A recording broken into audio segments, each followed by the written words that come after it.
Здравствуйте, дорогие друзья! Сегодня у нас 29 сентября, воскресенье. Как всегда, сегодня о главном.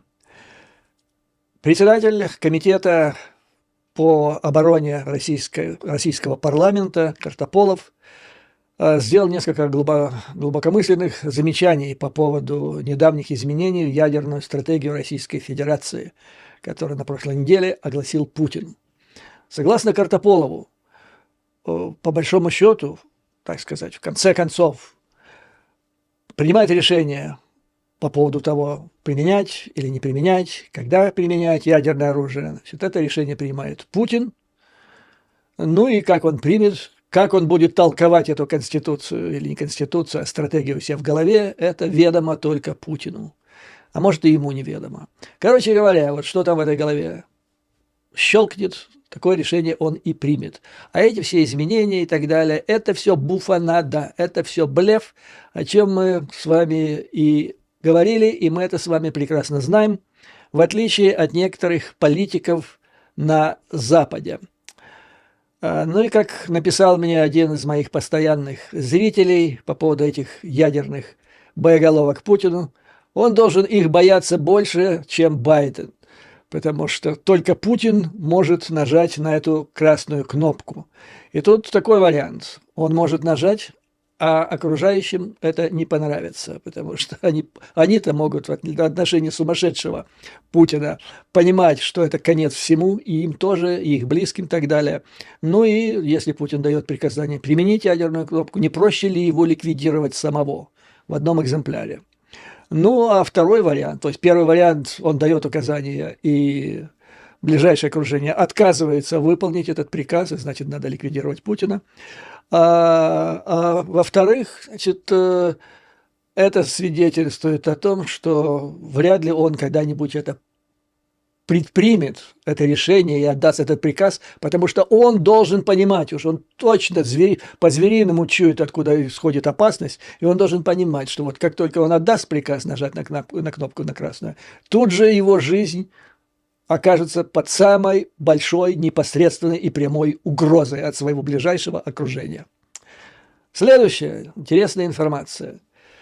Истребители F-16, которые состояли на вооружении ВВС Нидерландов в течение, если я не ошибаюсь, около 30 лет, снимаются с вооружения, они должны быть замещены в ближайшее будущее, в будущем F-35. В этой связи несколько самолетов было поднято в воздух 27 сентября, то есть 2 дня назад, и они сделали, так сказать, прощальный полет в небе Нидерландов над несколькими населенными пунктами. Да, прошу прощения, 45 лет они были на службе, не 30, 45 лет. Часть из этих самолетов, а именно 24, предназначены для передачи Украины. То есть вот сейчас, когда истек их срок, они помахали крыльями, они должны пройти полный осмотр, если необходимо, они должны пройти кардинальный ремонт, они должны быть доведены до состояния вот тех F-16, которые по-прежнему находятся на вооружении стран НАТО. Это же касается программного обеспечения со всеми системами, свой, чужой там и так далее. Это все должно быть на вооружении тех истребителей, бомбардировщиков, которые передаются Украине. Ну и затем они отправятся в Румынию, и там представители Румынии, а также ряда других стран займутся обучением украинских пилотов для управления, значит, этими самолетами. Их подготовка, уже объявлено подразделение, это 302-е крыло, которое займется этим делом, то есть подготовка этих самолетов для передачи Украины, тем, чтобы они полностью соответствовали тактико-техническим характеристикам. Хочу вернуться 2 шага назад, сделать к недавнему визиту Владимира Зеленского в Соединенные Штаты Америки, а точнее к тому моменту, когда они поговорили за закрытыми дверями с Трампом, потом вышли пообщаться с прессой. Каждый из них что-то сказал прессе. Я вот прослушал теперь до конца, появилась в расширенном варианте запись, видеозапись с высказыванием Трампа, да, считаю, что это необходимо его откомментировать. Оно было не длинное, но в ходе этого выступления он соврал дважды. Причем соврал тупо настолько, что ну, все американцы, кроме самых дремучих, сразу же должны были это понимать, что он опять лепит Горбатова. То есть, извините за выражение, но вот это как раз тот случай, когда ну просто вот это выражение самым блестящим образом происходит то, что происходит. Лепить Горбатова, с моей точки зрения, это когда человек обязан понимать, что он врет, он обязан понимать, что все это понимают, все в окружении это понимают, и тем не менее он тупо врет, на что он рассчитывает. Ну, с моей точки зрения, этим занимаются просто конченые идиоты. Так вот, значит, соврал он дважды. Первый раз он соврал о том, что его избирательная кампания лидирует в вопросах общественного мнения. Она не лидирует, она тащится в хвосте, причем с каждой неделей отрыв между Камалой Харрис и им увеличивается. Он достигает уже где-то 6-6,5% на общенациональном уровне. А что касается вот самого главного, этих свинговых или переменчивых штатов, где будет решена судьба выборов, в связи с особенностями американской конституции, а таких где-то 6 или 7. Камала Харрис лидирует, ну вот по самым позитивным выборам, она, то есть полс или опросам, она лидирует в 6 из 7, и только в одном штате, это штат Джорджия, где у нее паритет. В самом худшем, значит, Трамп лидирует в 2, но опять-таки в 2 из 7. То есть говорить о том, что он лидирует, не приходится. Но, как отмечают аналитики, он делает это злонамеренно. Тем самым, значит, ну, подогревая свою базу, а это в основном, как мы с вами знаем, я имею в виду только базу, вот ядро, мага, самые закоренелые его сторонники, ну, как правило, люди с низким уровнем IQ, которые могут, несмотря ни на что, верить в любую чушь, которую он несет. Так вот, подготовить их к тому, что я уже лидирую. Он уже считает, что он будет президентом. Он уже пообещал Зеленскому, как он урегулирует украинский вопрос, когда станет президентом. То есть для него это он уже тут решил у себя в голове, что это обязательно наступит. Но когда это не наступит, он проиграет. Тогда, значит, начнется буза. Тоже иначе я не знаю слова, которое лучше бы это описало. Недавно тут возникла статья одного из аналитиков, который анализирует ситуацию по худшему варианту. И худший вариант – это то, что после этих выборов он не признает поражение, как бы очевидно не было победы Харрис. Ну и обратиться к своим сторонникам на местах, и начнется чуть ли, ну, сначала разделение штатов или избирательных участков на «за» и «против», и таким образом чуть ли не разделение Соединенных Штатов на сторонников и противников того или иного кандидата, что само по себе страшно для страны. Но есть и здоровые силы, и их все больше, которые сплачиваются вокруг Харрис. Вот совсем недавно один из самых блестящих американских генералов, боевой генерал, который командовал американским контингентом в Афганистане, в Пакистане, вообще во всех, простите, не Пакистане, в Ираке. Ну и считается таким боевым генералом. Недавно заявил, что он будет голосовать за Камалу Харрис и призвал своих сторонников. Значит, это первый раз он соврал по поводу того, что он лидирует на выборах, а второй раз он соврал, когда говорил по поводу импичмента. Он там высказал благодарность, ну и вообще так поощрил Зеленского за правильную позицию, которую тот занял, когда уже был процесс импичмента Трампа, за то, что он приостановил помощь Украине, пока Зеленский не сделает в Украине заказное дело против Байдена и его сына. Так вот, значит, он похвалил Зеленского, что тот справился с заданием, то есть открыл заказное уголовное дело. Но это он ошибся, это все-таки не Зеленский открыл, это все-таки открыл Ермак. Ну и согласно Трампу, после этого не было никакого импичмента, процесс импичмента заглох, развалился, все. Ничего подобного. Это известно всем нормальным людям в Соединенных Штатах Америки. Дело в том, что импичмент имеет две стадии, процесс импичмента. На первой стадии этот вопрос рассматривает Палата представителей.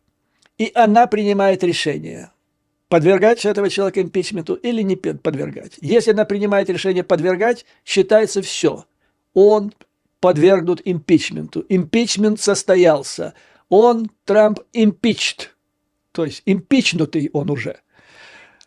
Ну а затем, значит, наступает второй этап, вступает Сенат, в котором тогда было большинство у республиканцев, и он утверждает или не утверждает. Но тогда, поскольку было большинство республиканцев, Сенат не утвердил, но по правилам, по законам, по всем regulations Соединенных Штатов Америки, то решение, которое принято в Палате представителей, то есть impeach, все, это impeached.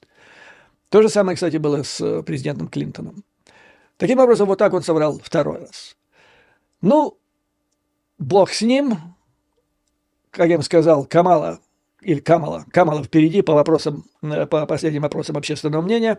И есть вот здесь такие конторы, сайты, специалисты, аналитики, которые вот эти проценты, которые разделяют кандидатов сейчас, превращают в проценты за или против. Какие шансы в процентах имеет тот или иной кандидат на победу. Так вот сейчас Камала Харрис, ее шансы на победу где-то около 54%, у Трампа около 46%.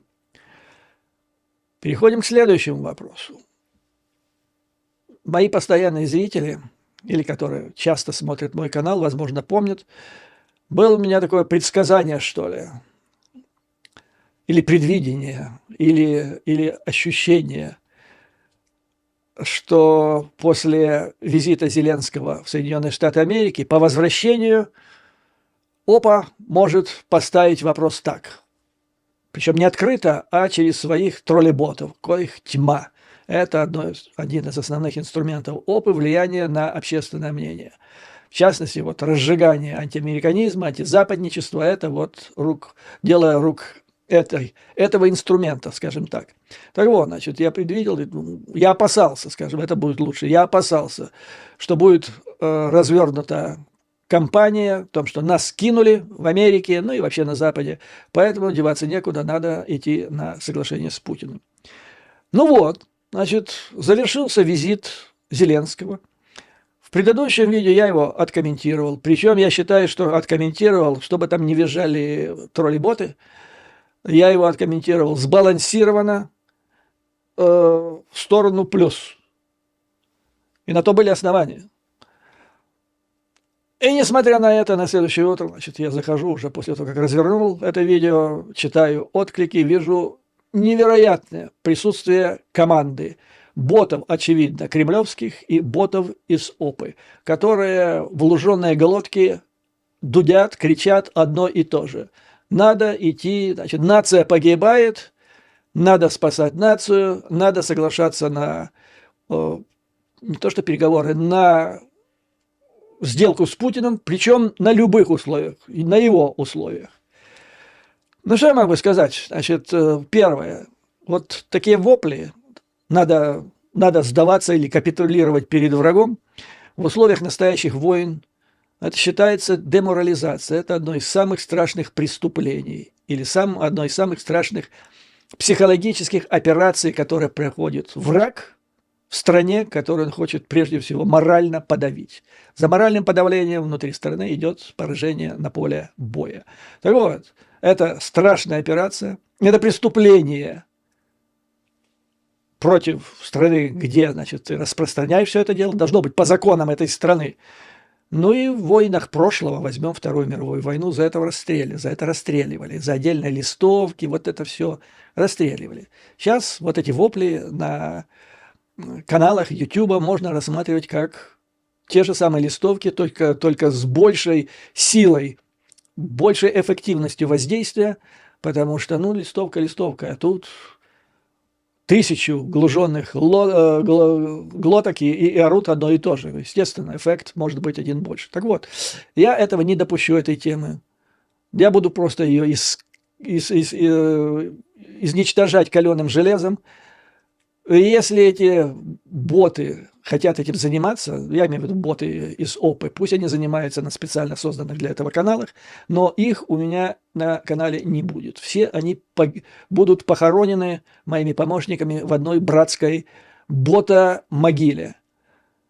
Нефиг использовать мой канал для вражеской пропаганды. Ну а всегда есть небольшое количество людей, в данном случае граждан Украины, которые могут поддаться. Ну, война, понятно, она наносит сильнейший удар по психике любого человека. Она длится уже долго. Это самая страшная война со Второй мировой войны. Пролита масса крови. Убиты, ну, если с обеих сторон, где-то уже за 1 миллион, наверное, привалил. Хотя Russians, орков, убито больше, по оценкам, тем, которые заслуживают внимания. По независимым оценкам, скажем так. Так вот, значит, некоторое количество людей могут в этом состоянии психологического транса, ежедневного давления поддаться на вот эту идею, типа, а что делать? Ну, вообще-то, во время войн больших были такие ходы, жесты, когда для того, чтобы спасти город и их жителей, этот город объявляли открытым. Скажем, тот же самый Рим, когда союзники уже наступали, и которые были известны своими бомбардировками, чтобы сохранить вечный, как его называют, город, он был объявлен открытым. Ну и таким образом сохранили. Но это можно делать с цивилизованными странами. Украина, к сожалению, сейчас имеет дело с варварской, нецивилизованной страной. Поэтому что значит урегулирование на условиях Путина? Это значит, что Украина и украинской нации как таковой они перестанут существовать. Это будет не, как он сейчас объявил, там, денацификация, демилитаризация, будет проведена деукраинизация. И все украинское будет стерто вообще. Даже из истории, из книг истории. Язык тот же самый, вышиванки. Ну и вообще ощущение людей будет произведено их перевоспитание, так сказать, чтобы они забыли, кто они есть, кто их, где их родина и кто их предки. Мужчины будут загнаны в дивизии Путина. Сейчас у него нет дивизии, а вот тогда появится. По некоторым данным, в некоторых бригадах Путина, которые сейчас сражаются на его стороне, есть до 150 тысяч мужчин, которые были до того жителей вот этого самого Ордло, были там мобилизованы, сейчас это фактически украинцы, которые сражаются за врага. Так вот, то же самое произойдет, но уже в массовом масштабе, их туда загонят, и они будут погнаны, их погонят в этих дивизиях путинских на страны Варшавского договора. И ничем хорошим не закончится ни для этих украинцев, которые таким образом сдадутся и окажутся в дивизиях Путина, ни в странах НАТО, в странах восточного фланга НАТО. А пока они будут там принудительно воевать за Путина, в это время украинские женщины будут рожать орков. Потому что у орков с нормальными людьми, ну, в общем, плохо у них ситуация с населением. Будут улучшать. Вот что значит, так вкратце, не вдаваясь там в дальнейшие, так сказать, тонкости этого процесса, вот что будет означать урегулирование по Путину. Он по-зверски, по-звериному ненавидит Украину и украинскую нацию. На психическом уровне. Он помешан на это, он больной человек. Поэтому вот надо из этого и исходить. Но, значит, пока я боролся, вернее, мои помощники закапывали этих троллей на моем, значит, YouTube-канале, видимо, их вопли выплеснулись и за пределы моего одного канала, то есть в ОПе или в офисе президента на этот раз, не в ОПе Ермака, в офисе президента, видимо, заценили, то есть услышали эти вопли. Поэтому выступил пресс-секретарь президента Никифоров, который заявил, что визит Зеленского был обнадеживающий. Ничего страшного не произошло, наоборот, были приняты решения о работе над планом Зеленского. Байден сказал, что к встрече группы «Рамштайн», которая будет иметь место в октябре месяце, американцы со своей стороны сделают какие-то наработки, сделают какие-то предложения. Короче говоря, процесс идет, процесс пошел. Поэтому никоим образом нельзя трактовать визит Зеленского как провальным. Ну и действительно, так по большому счету, Зеленский хоть не со 100 миллиардами уехал, как это очередной раз врал Трамп. Он говорит, это его любимая присказка публичная на его избирательных шоу. Как только приезжает Зеленский, он уезжает из Соединенных Штатов, имея в кармане очередные 100 миллиардов долларов. Но на этот раз Зеленский уехал, имея в кармане более 8 миллиардов долларов, что тоже неплохо. Во-первых, это вот эти... Ну, сейчас раньше говорили 6 миллиардов, потом 5,9. Сейчас оказалось, что их осталось уже. Остальные спор были истрачены 5,5 миллиардов где-то. Потом еще 2, это PDA, так сказать, президентского права брать необходимое оружие из арсеналов Пентагона. Затем 2,4 миллиарда – это размещение заказов в ВПК Соединенных Штатов Америки напрямую, но это более долгосрочная инвестиция. Потом еще 375 миллиардов дали.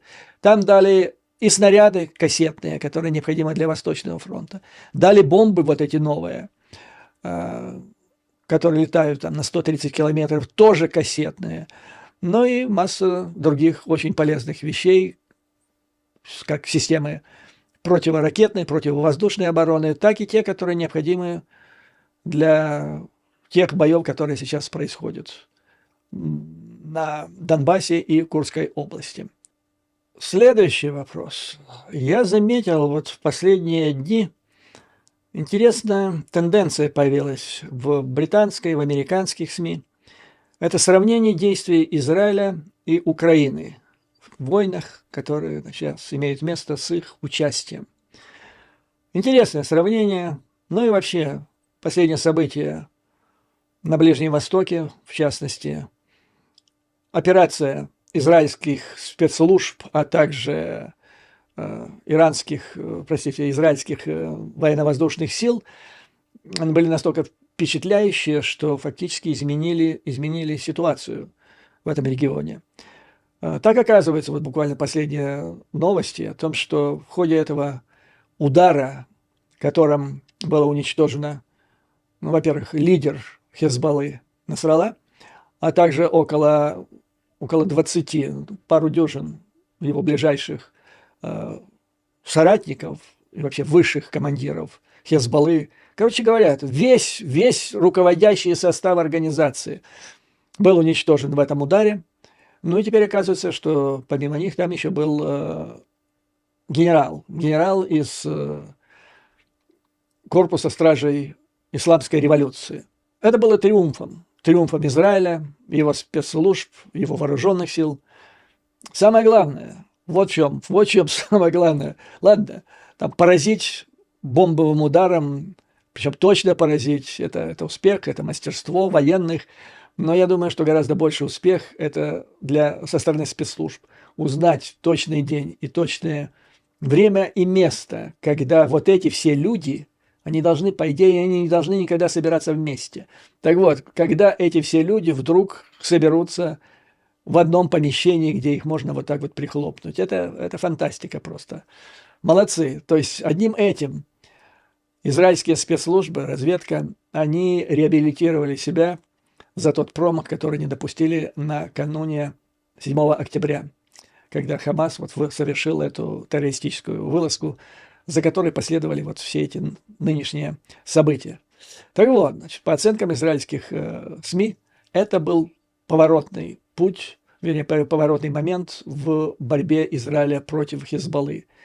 Многолетняя история этой борьбы, в ходе которой, значит, Хезболла стала могущественной, сильной военной организацией, обладающей примерно, по оценкам приблизительных аналитиков, обладающая примерно 100 тысячами ракет разного калибра, значит, разных технических данных. Так вот, значит, по оценкам специалистов в ходе вот этих последних бомбовых ударах было уничтожено примерно около 50% вот этих всех ракет. 50%, да, это, конечно, впечатляет, но осталось, если предполагать, что осталось около 50 этих ракет, 50 тысяч, простите, 50 тысяч, то это тоже немало. И вот теперь вопрос, что дальше? По общему мнению всех аналитиков, американских, британских, которые я послушал последние 2 дня, регион находится на краю пропасти, в общем-то, по большому счету. Может все вспыхнуть в 1 секунду. Но прежде всего Иран. Иран обязан отомстить, как это принято там у них. Во-первых, он еще не отомстил за ликвидацию летом этого года одного из лидеров Хамас, которого израильтяне ликвидировали путем бомбового удара в Тегеране.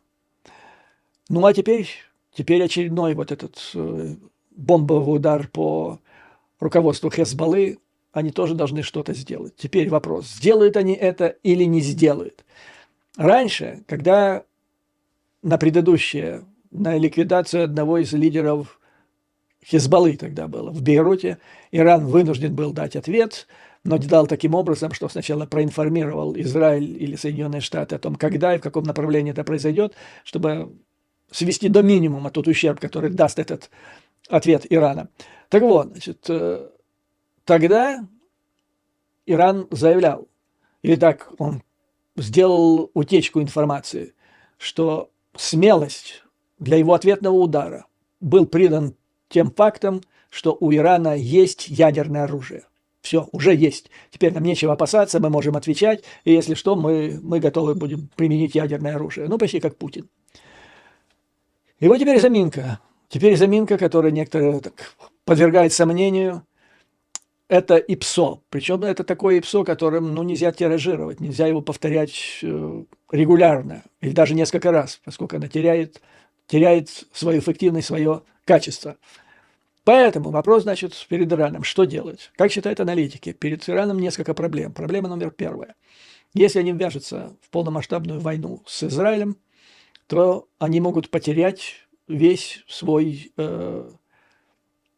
свою индустрию или проект по производству ядерного оружия, в который за прошедшие десятилетия были вложены миллиарды долларов. То есть нет сомнения, что этот ядерный проект Ирана в случае полномасштабной войны с Израилем перестанет существовать. Второе. По экономике Ирана будет нанесен страшный удар. А с экономикой и так все плохо. И именно из-за этого пришло к власти, вернее, был избран нынешний президент, который считается реформатором. И даже по вопросу о возобновлении ядерной сделки его поддержал сам и аятолла, верховный правитель, руководитель Ирана. Поэтому, с одной стороны, нет сомнений, что Иран что-то сделает, чтобы ответить, иначе полная потеря лица. А с другой стороны, пока действительно полномасштабной войны не ожидается. И это уже хорошо. Я почему так подробно останавливаюсь на этом? Потому что вот то, что происходит на Ближнем Востоке сейчас между Израилем и этими террористами и Ираном, это все имеет достаточно прямое отношение к тому, что происходит и будет происходить в войне Украины против рашистского агрессора. Так вот, значит, остается прокси, хуситы. Но вообще они все сейчас ждут. Хезболла тоже, как это понимаете, перед ним она понесла настолько страшный удар, что перед лидерами Хезболлы, которые остались, и перед их руководителями в Тегеране стоит вопрос, за что сейчас бороться? За воссоздание Хезболлы в долгосрочном плане, чтобы сохранить эту организацию на будущее, чтобы она дальше смогла выполнять те функции, которые до недавнего времени выполняла, то есть возрождать эту организацию. Или бросить ее сейчас на ответ Израилю и таким образом вообще ее закопать. То есть да, причиним большой ущерб Израилю, но Хезболла перестанет существовать вообще. Ну и вот аналитики склоняются и британские, и американские. Я вот слушал недавно выступление по радио бывшего посла Великобритании в Тегеране. Склоняется к мнению, что, скорее всего, Тегеран выберет план воссоздания Хезболлы и повременит с острыми ответами Израиля. Ну и дальше. Вот этот колоссальный успех израильских спецслужб, он, понятно уже, что он основан на агентурном проникновении Израиля, электронным и агентурным одновременно, в высшее руководство Хезболлы, а также в достаточно высокие слои, так сказать, руководства Ирана. И не только политического, но и корпуса стражей исламской революции, что до сих пор казалось практически невозможным, невероятным. А вот эти удары и та информация, которую израильтяне получили для этого, свидетельствует, что не только возможно, но это уже факт. И поэтому, значит, вот это теперь является серьезнейшим рычагом Израиля, который они используют для сдерживания дальнейших враждебных действий со стороны Хезболлы и Ирана. То есть месседж такой: мы все о вас знаем. Если вы любое решение примете, мы узнаем это ранее и нанесем вам страшный удар, прежде чем вы успеете нажать на свои кнопки. Вот в частности, военный начальник Израиля, как это пишут в британских СМИ, генерал-лейтенант Херци Халеви, предупредил вчера: послание наше, то есть Израиля, простое. Любой, кто угрожает гражданам Израиля, мы будем знать, кто это такой и как до него добраться. То есть вот этот месседж, он как холодным душем должен воздействовать сейчас на тех руководителей и в Тегеране, и в Хезболле, которые будут принимать решение о том, что делать. Молодцы, еще раз повторяю, я просто в восторге.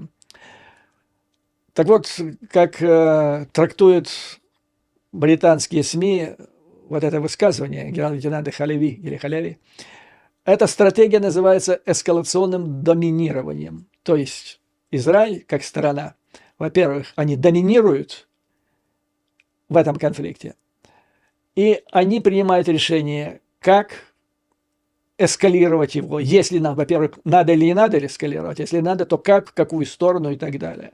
То есть это эскалационное доминирование, которое фактически является, я не знаю, насколько стратегическим, но оперативным, это однозначно. Британская The Guardian описывает дипломатический провал Вашингтона на Ближнем Востоке в связи с войной или конфликтом между Израилем и его противниками. Причем The Guardian используют весьма жесткие выражения. Для Вашингтона это дипломатическое унижение и демонстрация его неспособности и нежелания контролировать своего проблемного союзника Израиля. То есть Нетаньяху вышел из-под контроля, и Вашингтон не знает, что с ним делать, но вынужден помогать с вооружением. Итак, Нетаньяху надеется, это когда он ехал в Нью-Йорк на сессию Генеральной Ассамблеи ООН, что ему удалось разыграть американских дипломатов или одурачить американских дипломатов. Госдепартамент США настаивал, что у него было четкое понимание, публично об этом говорил госсекретарь Блинкен, что у них есть четкое понимание, что на основании бесед с министром стратегических дел Израиля Дермером и Нетаньяху Израиль согласится на 21-дневное прекращение огня. То есть они так поняли двух высокопоставленных руководителей Израиля и анонсировали практически как достижение согласия на 21-дневное прекращение огня, но потом, после того, как они объявили об этом достижении, Нетаньяху отказался от сделки. И это было кульминацией почти 12-месячной американской стратегии, которая теперь лежит в руинах. После атак Хамас 7 октября США раз за разом просили Израиль принять другую стратегию в отношении поставки продовольствия в Газу. Затем предпринять другую стратегию по поводу прекращения огня и согласиться на недопущение эскалации конфликта. И каждый раз Нетаньяху призывал признавал позицию США, то есть он ее знает, понимает, но уклонялся от четкого ответа, а в конце концов ее просто игнорировал. Игнорировал Вашингтон и его позицию по этому вопросу. Каждый раз Соединенные Штаты, раздосадованные и разочарованные, выражали недоверие к стратегии Нетаньяху, иногда в весьма острой форме. Но каждый раз они продолжали поставлять боеприпасы. Вот ситуация. А? Это вот как иногда говорят, кто кем управляет. Собака хвостом или хвост собакой там, и так далее. В условиях, когда президентские выборы уже не за горами, а Нетаньяху пользуется всплеском популярности внутри страны, и лишь немногие арабские страны скорбят по поводу гибели Насраллы, у США, похоже, остается очень мало вариантов. Нетаньяху настаивает на том, что он побеждает и идет к полной победе. На данный момент, если только Иран не окажется более решительным, то есть не предпримет те действия, которые, как бы сейчас со ссылкой на большинство аналитиков считаем, что он не должен предпринять. Так вот, если он этого не сделает, то есть не предпримет более решительные действия, чем до сих пор, именно Нетаньяху, великий выживальщик, будет находиться у руля. Вот оказывается, человек уникальный. Так одурачить, как здесь говорится, а это, кстати, израильские газеты тоже об этом пишут, так одурачить Джо Байдена и Госдепартамент Соединенных Штатов Америки, это надо иметь реальное мастерство. Ну и теперь идет сравнение. The Sunday Times сравнивает, что позиции Зеленского и Нетаньяху, и вообще Украины и Израиля в их войнах, и как они взаимодействуют в этом смысле с Вашингтоном. Sunday Times британская пишет, украинский президент увидел тревожные признаки того, что его влияние на Западе ослабевает. Это в ходе визита недавнего в Вашингтон и в Нью-Йорк. Это один из важных результатов визита Зеленского в Соединенные Штаты Америки. Дальше, значит, анализирует выступление, или, вернее, высказывание по поводу позиции в отношении того, что должна добиваться Украина в войне против России. Анализирует здесь высказывание Трампа, которое свидетельствует, по большому счету, что Трамп на стороне Путина полностью. Что бы там ни сказал, вот Зеленский высказал тут соображение со своими оценками телефонного разговора, который он имел с Трампом, где Трамп якобы выразил полную поддержку Украины и сказал, что он с Украиной якобы. Но это невероятно. Здесь просто надо помнить, что Трамп – это патологическое лживое создание. За годы его президентства средства массовой информации в США организовали такой проект, который назвали Fact Checker, то есть проект проверки фактов. Вот из всего, что говорил Трамп, тут же проверяли, насколько это соответствует действительности, и обнаружили, что за 4 года президентства он соврал в общей сложности около 30 тысяч с половиной, примерно 30 тысяч, по-моему, там 475, где-то так, раз, 30 с половиной тысяч. То есть в среднем каждый день он врал 21 раз, имея в виду, что когда его можно было услышать и схватить за руку на лжи, когда он публично появлялся. То есть каждый раз, когда он появлялся на публике, а это было даже не каждый день, но каждый раз он врал, по крайней мере, несколько раз.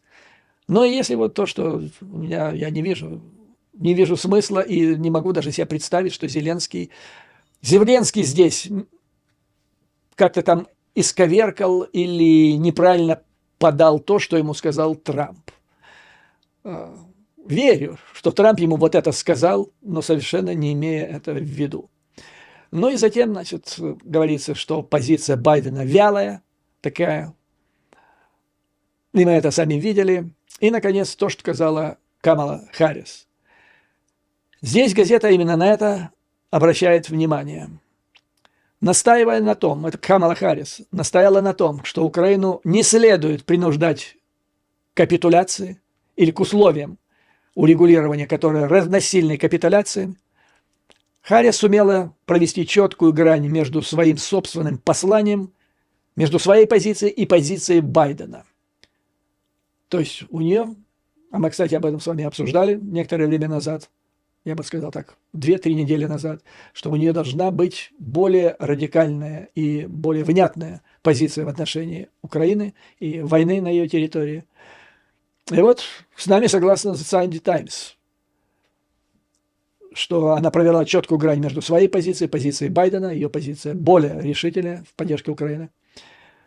Ну и корреспондент газеты Sunday Times, перу которого принадлежит эта статья, он пишет, спросил министра обороны Великобритании Джона Хилли, есть ли у британского правительства свой взгляд на то, как будет выглядеть победа.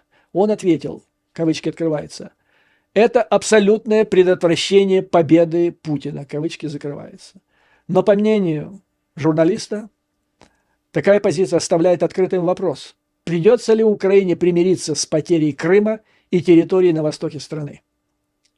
То есть, на мой взгляд, речь идет о том, что не придется ли по вот этой формуле непредотвращения победы Путина пожертвовать Украине, Крымом и тем, что раньше называлось ОРДЛО. Интересно. То есть это считалось, получается, что они уже считают там в Британии, если верить этому журналисту и его логике, они уже считают, что тема принадлежности Крыма и Донецкой и Луганской области, это уже Россия, Кремль, Путин заиграли. Так это или нет? Ну, во всяком случае, это мнение влиятельной британской газеты. Ну и дальше. Вот важная грань или различие между тем, как это делает Нетаньяху и как это делает Зеленский, состоит в следующем, что позиция и по одному, и по второму вопросу, позиция Вашингтона, она какая-то, ну, резиновая, скажем так. Она недостаточно четко и резко выражает позицию Соединенных Штатов Америки. Я бы даже сказал, недостаточно жестко выражает. Слишком много либерализма. То есть мы не вмешиваемся в это дело. Они так посылают, делают послания и Зеленскому, и Нетаньяху. Мы не вмешиваемся в эти дела ваши, вы принимаете, в конце концов, решения, но мы бы считали, вот так вот, понимаете, вместо того, чтобы четко обозначить. Мы считаем, вы должны сделать 1, 2, 3, 4, за это мы вам даем вот это, на достижение этих целей. Четко и ясно. Вот я полностью сторонник такого подхода. В конце концов, известная пословица, да? Кто музыку заказывает, ну и так далее. Все понятно. Тем более, что вопрос о поставке оружия – это вопрос национальной безопасности той страны, которая поставляет оружие. Ведь по большому счету, вот весь этот сыр-бор, который длится уже некоторое время вокруг снятия ограничений на использование ракет дальнобойных, как мы ее называем, вглубь российской территории, это вопрос об ответственности. Вот я вам говорил на протяжении многих месяцев, ну фактически с лета 93-го по где-то конец июля 24-го не существовало никаких ограничений. А в марте, то есть не марте, а с 3 мая этого года по конец июля существовало прямо выраженное публично в Киеве министром тогдашним иностранных дел Великобритании разрешение использовать эти ракеты. И тем не менее их ВСУ не использовала. Почему? Потому что я понимаю Зеленского. Он хотел прикрыть себе то, что называется спиной. Ну, некоторые считают не совсем спиной. Так. Но это не имеет значения и так далее. В праве, в уголовном, ну, практически в всех цивилизованных государств есть такое понятие, как предмет повышенной опасности. Ну, например, оружие. У вас в доме оружие валяется заряженное, вы не держите его в закрытом сейфе. Кто-то берет это оружие, случайно убивает другого человека. Вас тоже будут судить за то, что вы ненадлежащим образом хранили этот предмет повышенной опасности. То же самое касается автомобиля. Если у вас стоит открытый автомобиль, и там ключ в зажигании или на сиденье, и кто-то, воспользовавшись вашей неряшливостью, захватил ваш автомобиль и переехал человека, вас тоже будут судить за это. В Советском Союзе было такое положение в уголовном праве, да. А здесь речь идет о оружии.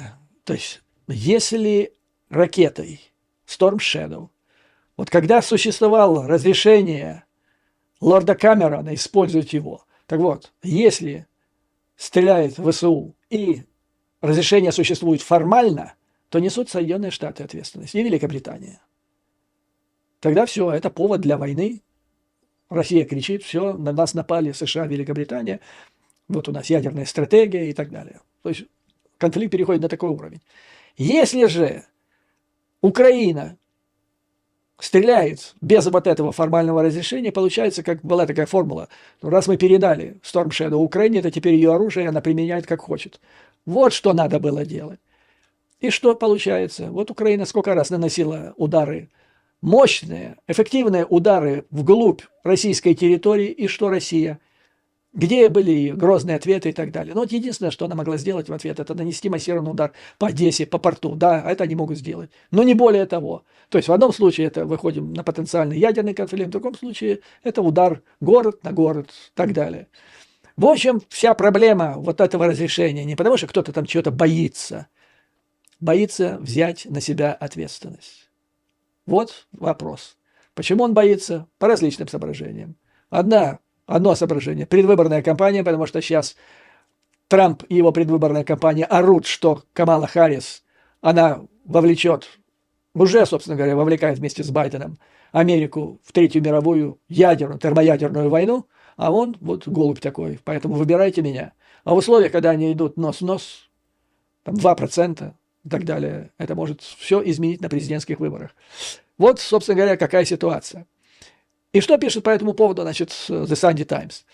То есть нет четкого руководства со стороны Соединенных Штатов Америки в вопросе о том, во-первых, как может выглядеть победа, и что Соединенные Штаты, то есть надо достичь согласия между США, с одной стороны, и Зеленским, а с другой стороны, там, Нетаньяху, по другому вопросу, да, и поставить, мы согласны вот с такими целями, мы даем вот что мы вам даем для этого, и давайте поехали. Но Соединенные Штаты этого не делают. Слишком мягок, может кто-то скажет Джо Байден, может он слишком стар, слишком либерален, но они дают слишком много пространства для маневра. С одной стороны Нетаньяху, с другой Зеленскому. Так вот, Нетаньяху воспользовался этой ситуацией, вот как я вам сказал, он выслушает, кивнет головой, я вас понял, окей, все. Потом тишина, никаких действий. А потом бах, принимает решение, которое полностью противоречит тому, что он обсуждал с Соединенными Штатами, и то, что США сказали, он кивнул головой, все, он принял. Это нифига он его не принял. Он его отверг своими последующими действиями. А вот Зеленский, он не получает четкого руководства, но он сидит, ничего не делает, и ждет, и требует, пока ему дадут это четкое руководство. А оно все не поступает. А не поступает, потому что, как я вам сказал, уже ситуация такая, что Америка не может, по соображениям, не Америка, а Белый дом дать это указание, потому что или они проигрывают выборы, или еще там что-то.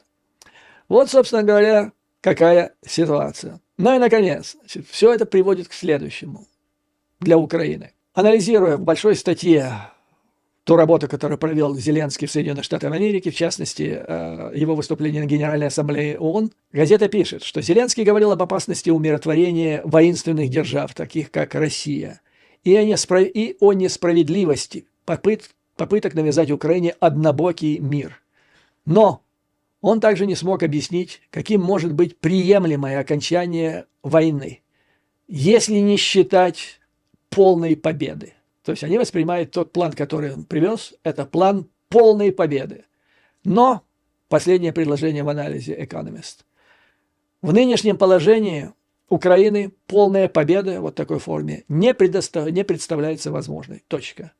То есть полная победа, вывод войск врага на границе 1991 года, во всяком случае, нынешняя ситуация на поле боя, а также тот план, который привел Зеленский, они не дают основания считать, что это возможным. Кстати, один из моих зрителей прислал мне свою характеристику восприятия этого плана Зеленского. Очень интересно, он написал, там 5 пунктов или 4 пункта, и каждый из этих пунктов начинается словом «дай».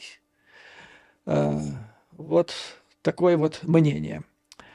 Ну что, теперь в заключение этого хочу поделиться некоторыми соображениями о том, как выйти из этой ситуации. По моему глубокому убеждению, которое основано на аналитических материалах британских, американских и некоторых даже украинских аналитиков, стратегов, для победы Украины нужна победа на поле боя. Прежде всего, это однозначно. Как показывает история, война городов не приводит к окончательной победе к войне. А вот война, прежде всего, при помощи дальнобойных ракет, это и есть война городов. Обстреляли город какой-нибудь или там поразили нефтебазу какую-то. На следующий день или на следующей неделе враг наносит удар по какому-то городу в Украине. Мы это знаем. Сколько раз это было. Первый удар блестящий такой, как в театре, удар по Крымскому мосту.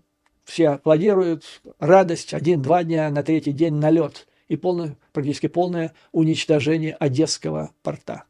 И так всегда это делается. То есть любой удар Storm Shadow успешный по любому объекту вглубь территории Украины, России, будет сопровождаться через пару-тройку дней еще более сильным ударом, а у врага есть такая возможность, у него кабов там немеренное количество, весьма мощных. То есть ответ будет еще сильнее по украинской территории. То есть нужно, применяя эти ракеты, не отдельно изолируя, а используя эти удары одновременно с операциями на земле для отвоевывания соответствующих территорий, значит, которые временно оккупированы врагом. И что мы имеем в этой области? Вы помните, когда в феврале, по-моему, начинался этот разговор, я сделал несколько видео на основании газет, алармистских статей, прежде всего в американской печати, где американцы говорили на самом высоком уровне, что увольнение Залужного – это катастрофа, это приведет к катастрофе. То есть администрация, она прекрасно знала эту точку зрения.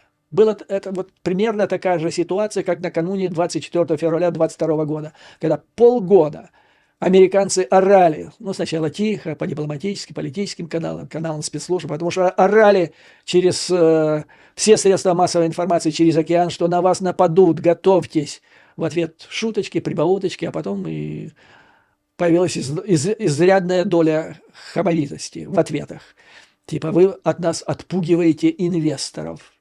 Дорого ваши предупреждения нам обходятся, там 3 миллиарда ушедших капиталовложений и так далее. Вот сейчас приблизительно то же самое. Потому что в ответ на вот эти предупреждения, что будет катастрофа. Об этом рассказывали прежде всего американские и британские военные, которые знали состояние руководства ВСУ, они сработались уже, они понимали, что заменить этих ребят – это последний крючок, на котором висела безопасность, независимость Украины. Вот руководство ВСУ. Так убрали не только Залужного, убрали еще 17 генералов. Вообще обезглавили. То есть это та ситуация, как была в конце 30-х годов, когда Сталин порастреливал ведущих военных. И это подтолкнуло Гитлера к тому, что надо начинать войну. Одна из основных факторов – это надо начинать. Он же всех перестрелял сейчас. Полками будут старлеи командовать. Так вот примерно то же самое и сейчас произошло. Что надо делать? Сейчас, понятно уже казалось бы, уже открыто об этом говорят. Уверен, что и Зеленскому об этом рассказали, причем неоднократно. Что нужно делать? Нужно вернуть Залужного. Нету другого варианта. Вот бывают люди незаменимые. Не только Залужного, а всех вот этих 17 генералов. Потому что оказалось, что пришли, образно говоря, старлеи, вместо тех генералов, которые 2,5 года приобрели бесценный опыт руководства ВСУ, причем успешный опыт. А сейчас все наступила как раз та ситуация, о которой предупреждали американские газеты накануне увольнения Залужного, обезглавливания ВСУ. Катастрофа. Катастрофа начала наступать достаточно быстро на Донбассе. Сырский, наверное, с одобрения Зеленского, решили этот вопрос усложнить, чтобы ослабить давление на Донбассе, запустили операцию на Курске. Несколько первых дней хорошо, все нормально, но потом оказалось, что продумали только то, как вести войска, а что делать дальше, exit strategy нет никакой. И в результате получилось, что было давление с одной стороны, теперь давление с обоих сторон, ситуация еще становится потенциально хуже. И потенциально она будет становиться все страшнее и страшнее. Значит, что делает администрация Зеленского в этой ситуации? Она кричит, вопрос ставится ребром: снимите ограничения на использование ракет. То есть мы проигрываем в одном месте, создаем потом другое место, в котором тоже потенциально будем проигрывать. В этой ситуации дайте нам стрелять ракетами, иначе, шеф, все пропало. Ну и, как я вам говорил, в ходе визита Зеленского оказалось, что одним из основных противников снять это ограничение является Пентагон. Почему? Потому что с их точки зрения это не будет панацеей, будут нажимать на кнопки, будет происходить война городов, при помощи которого это азбука. Война не выигрывается, надо ее выигрывать в траншеях, на полях сражений. А как показала вот эта новая команда, которая появилась в руководстве ВСУ вместо команды Залужного, она не может, не работает. Поэтому надо возвращать Залужного. И вот, кстати, в истории Российской империи были случаи, когда приходилось это делать.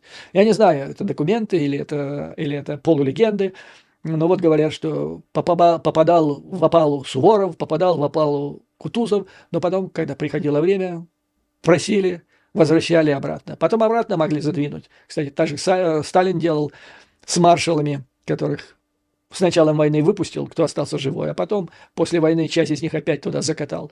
Кого расстрелял, а кого в ГУЛАГ загнал и так далее. Поэтому вот вам пункт первый. Возвращение Залужного. Не просто возвращение.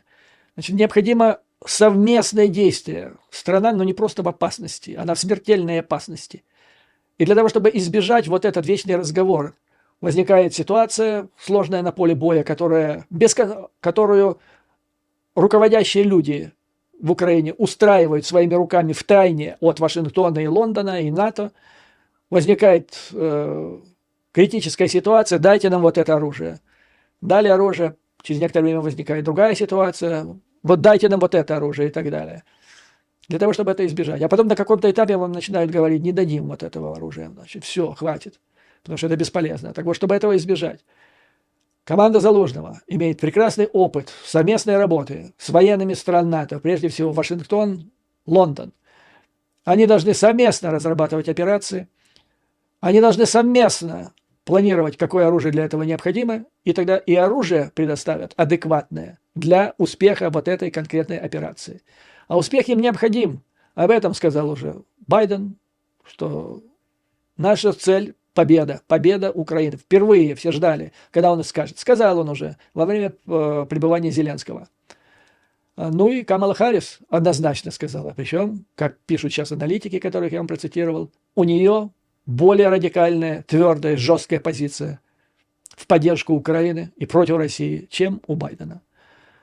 Ну вот так я считаю, что это два вот этих пункта, которые можно танцевать вокруг нее. Так, сяк. Можно квартет несколько раз пересадить, поменять их местами. Это не будет... Это просто приведет к потере времени, а у Украины нет этого времени. Вот здесь вполне уместен лозунг. Люди погибают. Вот об этом вы должны не мне писать. Мне пишут тролли, которых я закопаю в братской могиле. А вы должны доносить это до руководства, если есть у вас еще такая возможность. Она должна быть, потому что Украина же, по идее, строит демократическое европейское государство, в котором должна быть свобода слова и свобода выражения своего мнения. Мнение не в поддержку ОПы Ермака, а мнение в поддержку Украины и ее национальным интересам. Вот на этом, дорогие друзья, позвольте закончить этот выпуск. Как всегда, слава Украине и вооруженным силам. Враг будет разбит, победа будет за нами. Вам, дорогие друзья, выдержки, мужества и твердой веры в нашу неизбежную победу. Если вы считаете, что для этого необходима петиция, сначала надо начинать в Украине. Если нет, то тогда международную петицию. Подайте идеи, если вы считаете, что необходимо, попытаемся это сделать. прошлый раз наша петиция оказалась очень успешной. На основании нее было подано соответствующее официальное письмо в руководство Палаты представителей, председатели комитетов, основных комитетов, которые сыграли решающую роль в принятии решения о выделении 61 миллиарда Украине, тоже было направлено, в Белый дом было направлено.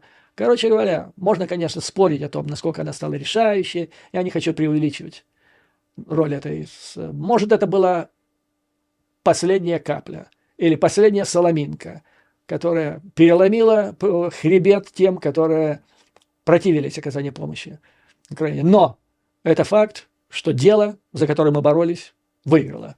Будем надеяться, так будет и дальше. До новых скорых встреч, дорогие друзья!